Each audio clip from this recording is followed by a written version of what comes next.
Today was a great day, a collaboration of people that mattered that can push the idea of a Western New England Greenway to fruition. The reality of this bike route from New York to Montreal through Connecticut, Massachusetts, and Vermont looks like it's really taking shape, and we've taken a giant step here today. Their main plan is to use lightly traveled river roads, safe on roads, and go from the Massachusetts border all the way to New Milford. Dan McGinnis and Dan Bolognani and Sal and Pat, who are all working to create the Housatonic Covered Bridge Trail. So when they found out I was already working in New Milford, we started working together. I'm very pleased with the turnout. I'm pleased with the presentations. I'm pleased especially with the collaborative spirit of the people that came here today.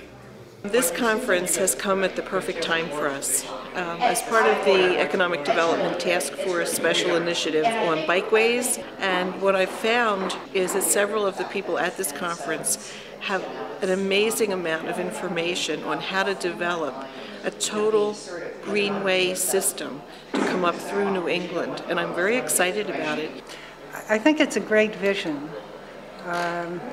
It's a challenge to go through such a rural area. Having worked on a trail that is largely connecting urban areas, I found that urban areas, it's a lot easier to get trails built because there's a lack of open space, a need for people to get outdoors, and there's a big constituency. On the plus side, there may be some very low traffic roads that almost meet the same standard as a trail if the traffic is low enough and slow enough. I think KIT is a real natural fit. We're a transitional point between the urban areas to the south and the more rural areas to the north along this greenway, along the Housatonic River. If you've got a project like this and you have a weak link, the strong links or segments on either side, as they get done, then you get a lot more strength to get that. Everybody concentrates on that segment. And New Milford is an example where it's sort of stuck in the middle of some great progress. I'd say most of our southern corridor has the same challenge that New Milford has, but on a bigger scale. What happened was the people who showed up were people who were genuinely interested in this, were capable of pushing the project forward, or at least advising us on how to push the project forward. We are the statewide advocacy organization for active transportation, as we refer to it here, or human-powered transportation. That's bicyclists, but I want to make sure that you know that we represent people who like to walk, hike, do rollerblading, ski skating, others who are users of the public roadways. So what is the Berkshire Bike Path? It's a vision. It's a vision of a central spine that runs from Vermont to Connecticut and the entire length of the state. A national heritage area needs to be able to tell a nationally important story. And each of these have to go through a designation process, which includes a feasibility study by the National Park Service and congressional approval. And the idea there is that we end up with a numbered route, as they have in Canada, as they have in a variety of other places, where people begin to recognize a system of bicycle routes that are marked both on-road and off-road. The Bikeways did a survey of people who had requested information from us a number of years ago, and one of the things we asked was, how much money did you spend when you came? You look at your own experiences, anybody who's traveled to go to a bike event. How much money do you spend? I mean, if you go there, you're spending money to stay overnight. You're spending money to eat your breakfast, lunch, dinner, and usually after a good ride, you're usually pretty hungry. If you go with a tour group, we've done a lot of tours with the bicycle tour company, and we find camping along the way or staying in bed and breakfast. The other part that we're emphasizing in our planning study that's related to the business rationale is using the trail as an alternate mode of transportation, not just recreation. The existing trail is called the Ash to Wiltacook Rail Trail. It's 11.5 miles in length. It runs from Lanesboro, Massachusetts to the Berkshire Visitors Bureau. And we have documented days where there's been over 2,000 users in the past.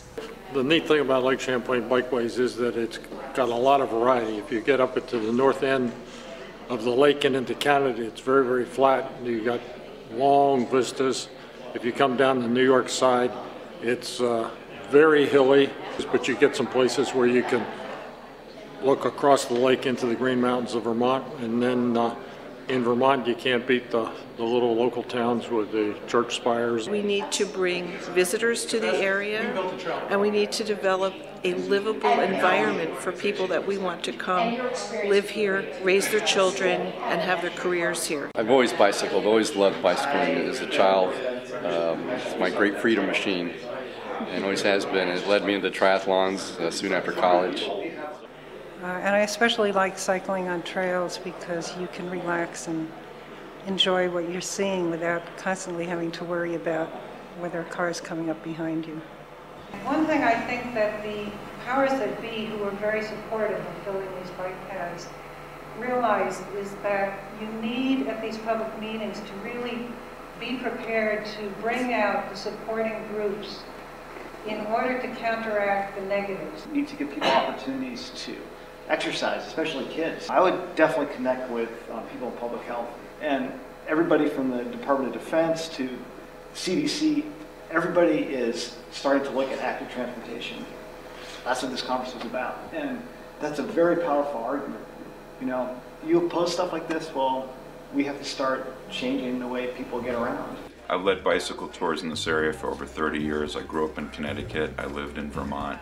I worked for a bicycle tour company years ago in Western Massachusetts. So connecting New York City to Montreal through Connecticut, Massachusetts, and Vermont made a lot of sense to me. I would also like to thank the National Park Service, Congressman Chris Murphy, the Cycling Sports Group, and the Bikes Belong Coalition.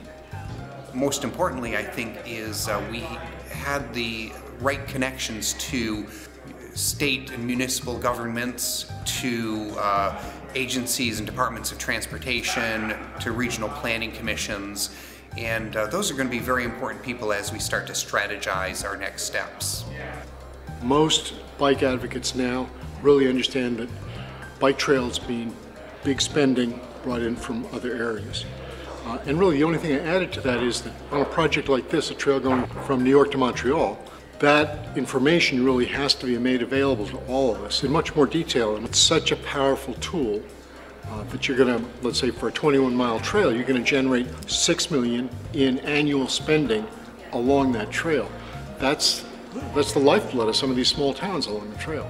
There's a combination of benefits to having an established route. First and foremost, I believe, is that the route is chosen because it's the best route, it's the safest route, the most scenic, it may have the most number of heritage sites along it, so it's this additional layer of enjoyment.